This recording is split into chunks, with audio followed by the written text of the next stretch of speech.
Hello, my name is Rick Houston, and welcome to the Scene Vault Podcast, your source for all things NASCAR history. Presented by QWare. Maintain excellence.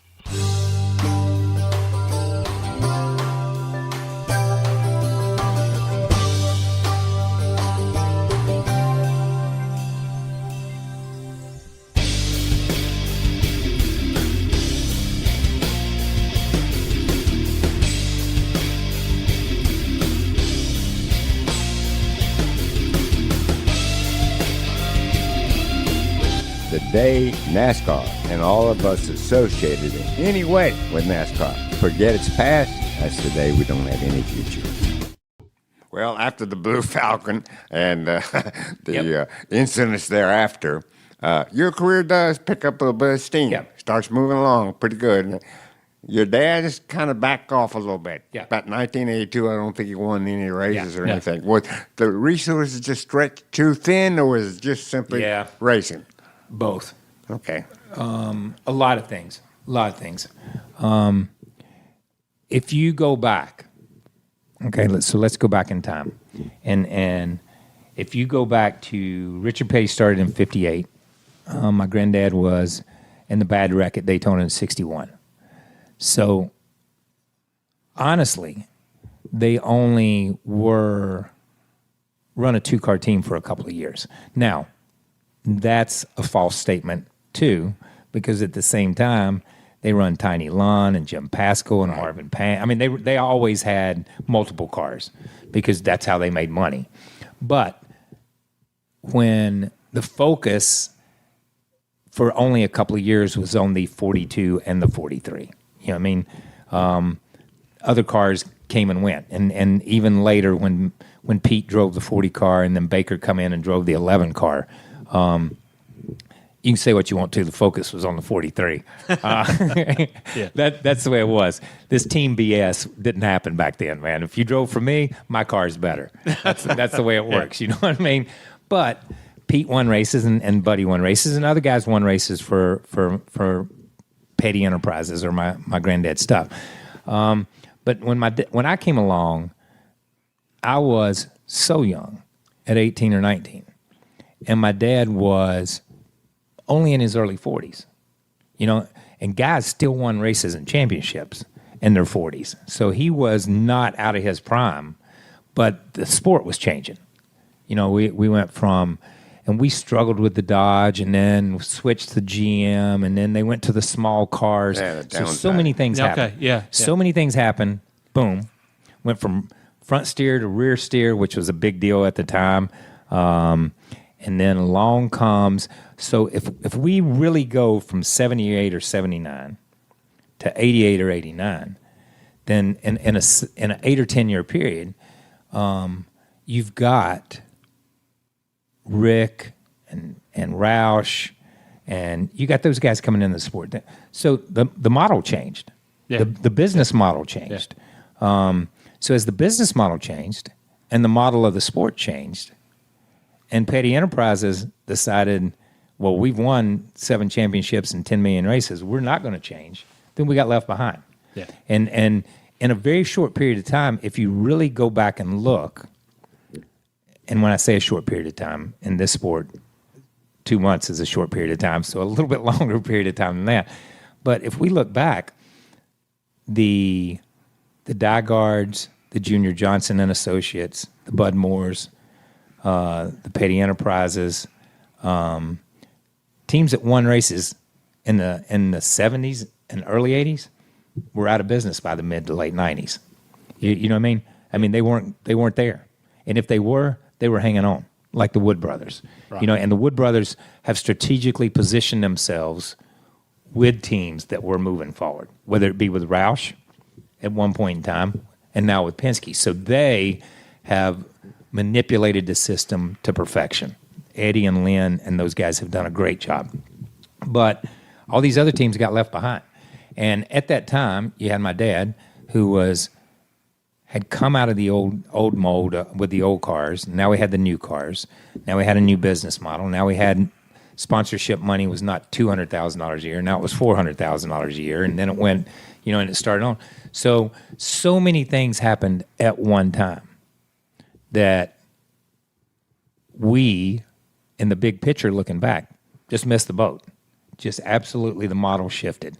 And I describe it this way to a lot of people when I try to talk about it is Junior Johnson, Bud Moore, Richard Petty, our Petty Enterprises, the Wood Brothers, all these guys were just family farms.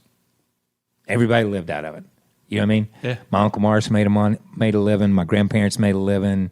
My dad made a living. I came along, I made a living. My cousin Timmy and all those guys came along. We all lived off the farm, Now, Rick come along, and Rick was an industrial farmer. Yeah. Okay? Yeah. So if one farm for him didn't make it, he had 4 or 5 other farms that were making it, and they carried that one farm. You know what I mean? We had one farm. That's the way it works. So, that model changed. Not only we can talk about this sport, but that model changed in the automotive business. That model changed so many places where it was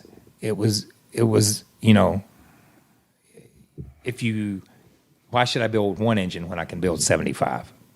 The scale of economy was better for the 75, and I learned quicker. It speeded up the curve. I learned quicker. So, so much stuff changed that we got left behind. But my point that I was going to a minute ago, and I got way off here, was that my dad and I, as he stayed in the sport and I was coming along, it hurt both of us running in the same place. Those first 3 or 4 years until he decided to leave, and then I left too.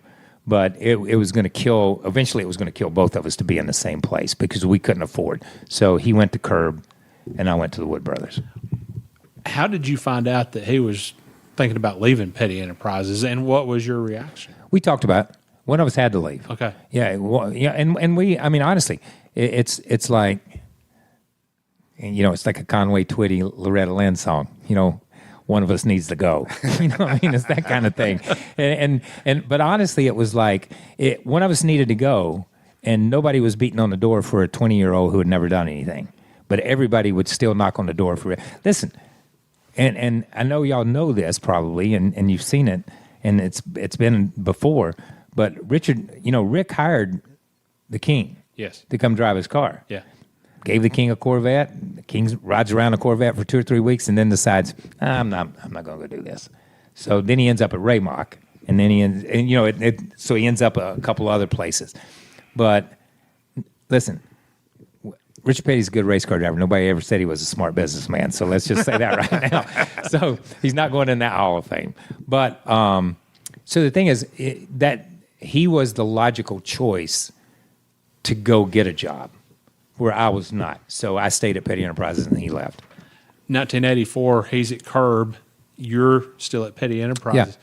What was it like to not have him around the team? Well, for the first 2 or 3 months, it was really good to not have him around. And then he didn't like the way we were doing things, so he came back and got in the middle of it again.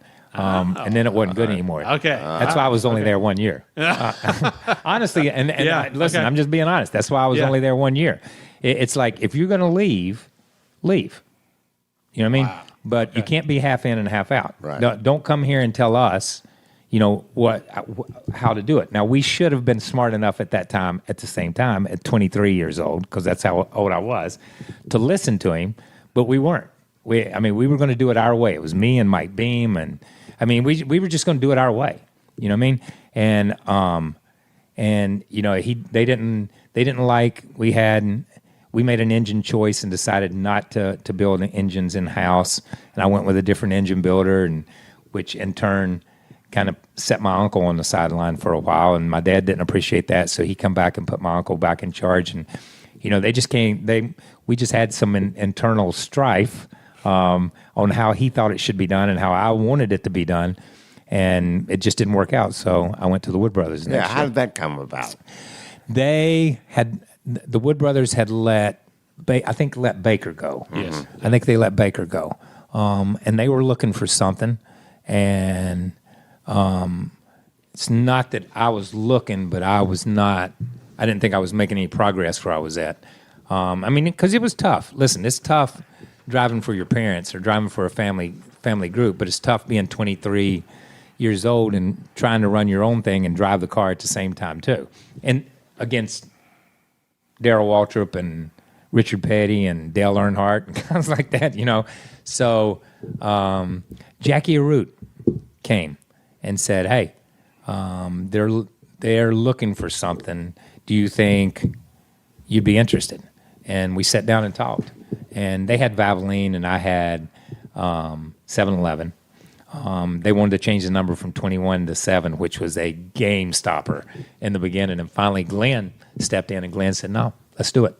Let's do it to keep everything alive."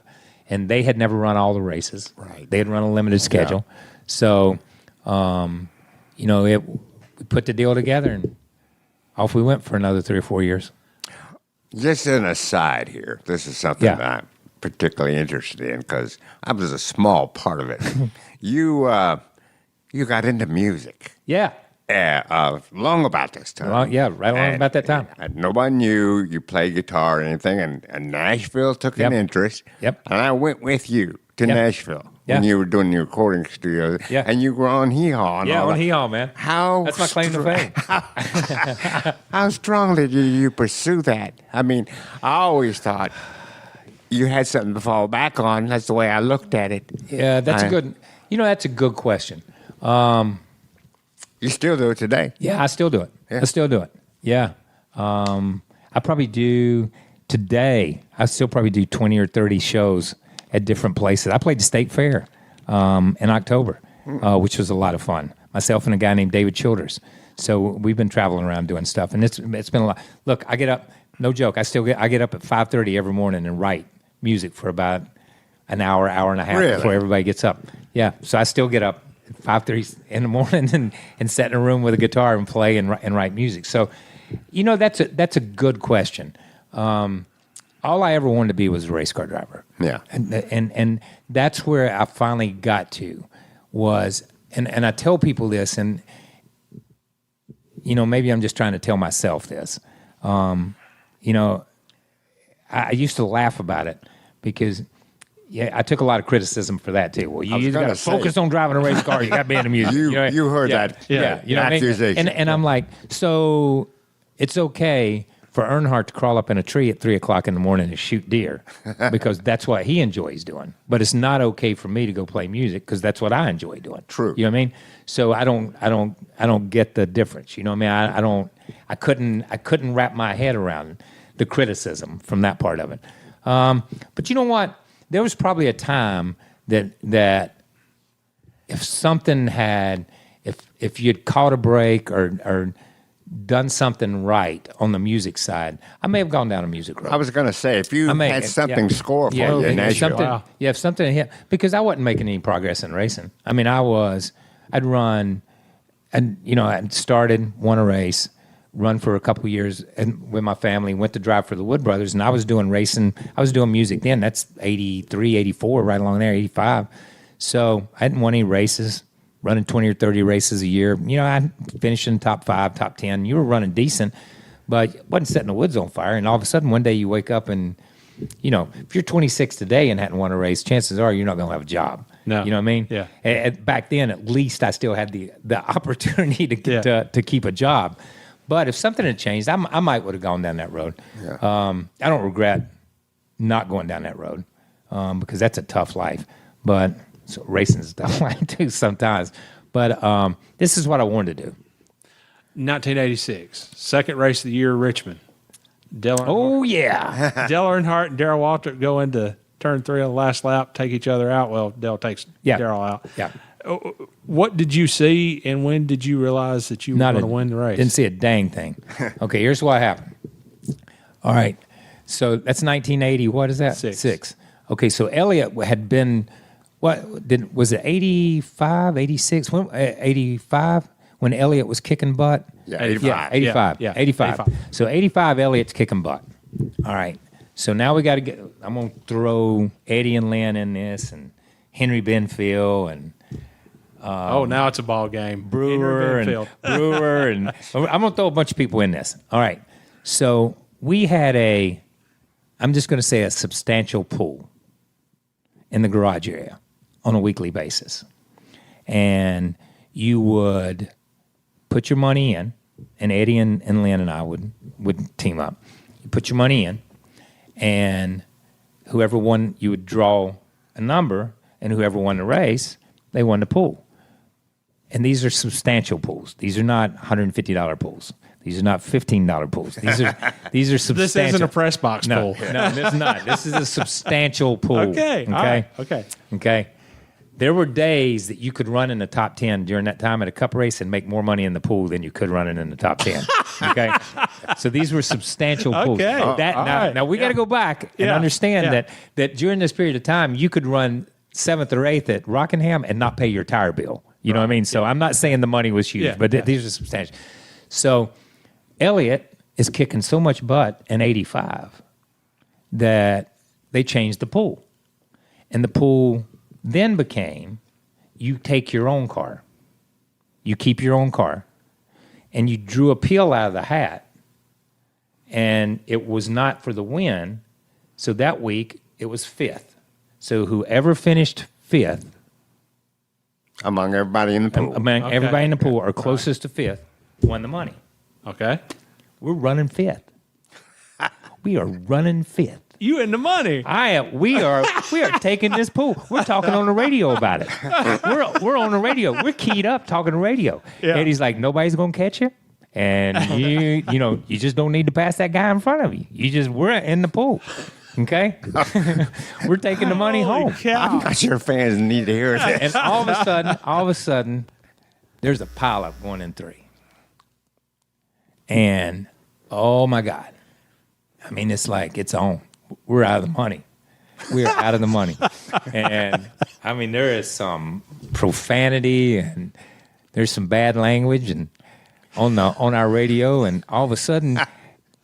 After this goes on for like a lap or so because there's a melee down there and you had to weave in and out of it and then we come around and you had to weave in and out of it again. So while all this is going on and you're weaving in and out and you've gone through the wreck maybe once or twice, once as the caution came out and then at least one more time, we're cussing because we didn't win the pool. We're out of the pool. And then Eddie comes on and he says, "Hey, I think we're going to win the race." and I said, "You are kidding." And he said, "I think we'll win the race." And sure enough, everybody up there, I don't know, Ruttman and some of those guys that got involved in it, and I never even saw them. I never saw anybody. I mean, we were all close enough. We were all within, probably not a straightaway, but maybe a straightaway in a corner, maybe half a track. So, and it happened so quick that everybody was in it and everybody was spawning that guardrail just eat cars up when you got in that guardrail or the wall. You know what I mean? Yeah. So it just stopped cars. And we came across and ended up winning the race. Crazy. And then, and I still joke about this. I joke about this all the time. Is like all I ever wanted to do was win a cup race and get a trophy. And you win Richmond, they give you a plaque. So not only did I not get the pool, I got a plaque. I didn't even get a trophy. You got a plaque. They give you a plaque for winning the race. Was the purse enough to cover the pool? Yeah, the purse was enough to cover the pool. For winning, the purse was enough to cover the pool. We were good. You win at Richmond. Yep. The next year, you win at Charlotte. But you do it in a Wood Brothers car. Yeah. Was that something that you had pictured yourself doing as a kid? I would assume you pictured yourself pulling into Victory Lane in a number 43 car. Well, you know what? But I never won a race for Petty Enterprises, for our stuff. I won that ARCA race. That's the only race I ever won in one of our cars. Everything else was in somebody else's car. No, but I've said this and I'll say it a million times. It is winning for them was like winning for the Pettys. Really? You know what I mean? I mean, it was just family. Yeah. It's still family. Yeah. It's still family. I mean, I talked to Lynn and Eddie and Bernice and Kim and all of them. I mean, it's not, you would think that as much as Petty Enterprises and the Wood Brothers and David Pearson and Richard Petty went at it, that it would be a Chicago Bears, Green Bay Packers, that type of rivalry. Right. But it never was. It was more like a mutual respect society, and it was just different. So no, I never imagined winning races for them. But when I won races for them, it was like winning races for your family. When did you first meet Felix Sabates, and what was your impression of him? And I might add, your association with him probably led to the zenith of your career. Oh yeah, for sure. And you know what? And it should have, because I went to work there, and I would have been late 20s. And that, if you look at guys, especially during that period of time, you begin to come into your own in your 30s, especially early 30s. So here's what happened.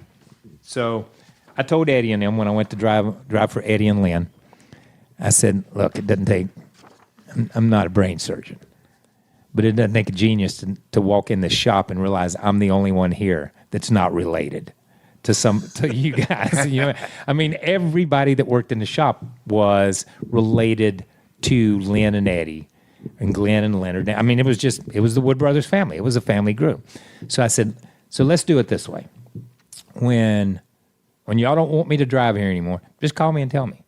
We're going to be friends. You know what I mean? So just call me and tell me. So 88. Yeah.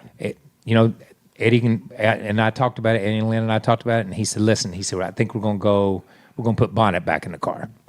And I'm like, and they love Neil Bonnet. And their relationship with Neil Bonnet, in a lot of ways, was more special. I think the Bonnet relationship to Lynn and Eddie was the Pearson relationship to Glenn and Leonard. Mm-hmm. Yeah, that kind of thing almost. But so I'm like, good, man. I'm good. So we'll go back, and Rick Hendrick had a team with Gary Nelson and John Wilson and Jim Sutton and Jim Long and some of those guys, and they worked out of a little place right there at BSR, right now where 49 and 29 came together, and that industrial. I'm not going to call it an industrial complex. In that industrial place, in that place where there was some industrial buildings. Yeah. But anyhow, and they tire tested. It was a tire test team. Goodyear had decided that they would use one team to do a bunch of tire testing instead of letting everybody tire test. And Gary would go, and Benny Parsons would show up, or Kenny Schrader whoever would show up would drive. So Felix and Ted Condor owned a team that Bobby Hillen drove for in the Xfinity Series, which was Busch then. And so they were interested in getting in the Cup racing. And I had talked to Rick a couple of times. Hey, what's out there? Do you know? You seem to have your finger on the pulse. And Rick said, hey, I got this friend. I'm going to sell him this team. Would you be interested in driving? I'm like, shoot, yeah. So this is where race car drivers are crazy and will do. You don't even think about it at the time when you do stupid stuff. So I'm in Chicago at an automotive show, and Rick calls me and he gets me a message, and he says, "Hey, can you fly back and meet with Felix and Ted?" And I'm like, "Sure. When? How about tonight? I'll be there." So I get on a plane. I don't tell anybody. I just get on a plane. I fly into Charlotte. When I get off the plane, there's a guy standing. This is pre 9/11, so there's a guy standing at the gate. And he's got a sign that says, "Kyle Petty, I'm right here." He said, "I come to pick you up." Follow him out. We get in a Suburban.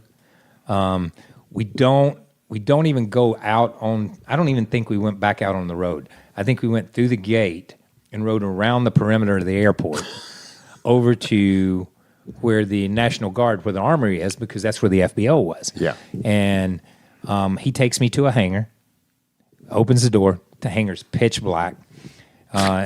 He hits a switch. The lights come on in the office. We walk across the hangar, and there's a couple of planes sitting in there. We walk across the hangar. Could have been assassinated. Yeah, and he takes me. That's right. And he takes me in the office, and he said, "Mr. Sabates and Mr. Condor will be here in a little while." And I probably sat there 10 or 15 minutes by myself in a hangar at an airport. Good Lord. Nobody knew where I was at. Nobody. I didn't call anybody. I didn't talk to. I just got on a plane. I told the people in Chicago, I said, I got to leave early. I got an emergency. So I left, and Felix and Ted came in and started talking to them, and we basically, to my recollection, we basically put a deal together that night because I said, yeah, if y'all are going to do it, I'm in. And they're like, well, do you need to know anything else? No, I got nothing else to do, man. I'm in. You know what I mean? And you didn't play hard to get. No. And I'm in. And the only thing I'll never forget it. So Ted, it's Sabco. Yeah. And the co is Condor. You know, most people think it was Sabates Company. Yeah. They think that's what Sabco meant. But Sabco was Sabates and Condor, Sabco. And Ted, baseball cards were just becoming a thing, you know, signing these baseball cards. Well, look, I didn't want a baseball card deal. So that first year that NASCAR drivers had cards, I didn't sign up. I wouldn't do it. What? I didn't sign up. You can get that first year's collection. I would have killed to be on one of those things. I did not sign up. So we're talking and we go through the whole thing, and Ted said, if you do this deal and if we do this deal, you have to do the card deal. And I'm like, I'm not doing the card deal. And he's like, well, I own the card deal. I said, well, I guess I'm doing the card deal. You know what I mean? I guess I'm doing the card deal. You know what I mean? Wow. So I just didn't want to do it. I just did. And it wasn't, I mean, I don't know why. I just didn't want to do it. So every little boy I didn't want it. Has dreamed of being on a baseball team. No, listen, not me. Still don't dream about it. But it was crazy. So we did the deal and finalized it. And listen, it came together really quick because we kind of put the deal together in a hotel room at Dover. Was when we finally just shook hands and said, yeah, let's go do it. Let's just go find a sponsor and let's go do it. And that's what we did. And that was only a couple weeks after our initial meeting. So they were up there with Bobby because Bobby was running. They were running the Busch race with Hillen at that time. Your first season with Felix was '89. You go to Daytona, and you fail to qualify. Yeah, and you skip Rockingham.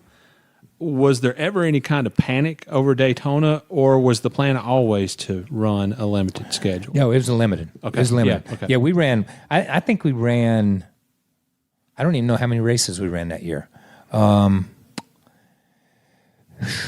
Initially, we weren't going to run but about 14 or 15. And I think we ended up running 18 or 20. Yeah. I think we run a few more. Yeah, it was always a limited because he was building a team. So instead of, you were trying to build into something. Because John was building the engine, so you were building, that's when teams built their own engines. John was building the engines, so you had to get up to speed on heads and blocks and build cars and get stuff. And we only had a couple of cars, but that's all you needed at that time. But yeah, the plan was, we went down there and didn't make the race and rented Eddie Burchwell's car. Yeah, run 10th in Eddie's car. Yeah. I think Eddie gets credit for it because he started the race and got out. And Buddy Parrott was a crew chief, and I think we run 9th or 10th in Eddie's car with Peak on the side of the car. Right. So we fulfilled the sponsor thing, and then didn't go to Rockingham, and then just took off and run. Your first official start was Atlanta. Yeah, probably. And you finished 4th there. Yeah, I don't even know. Oh, really? Yeah, I don't think. Well, I'm not like my dad and those guys. I can't remember. Didn't have a big impact on you. Yeah, nothing.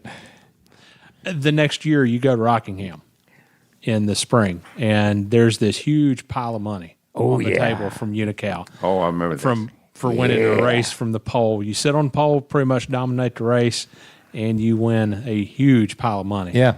Well, what do you remember about all that? You know what? Here's what I remember more than anything else is that we had gotten into a little bit of a rhythm the year before in a couple of races.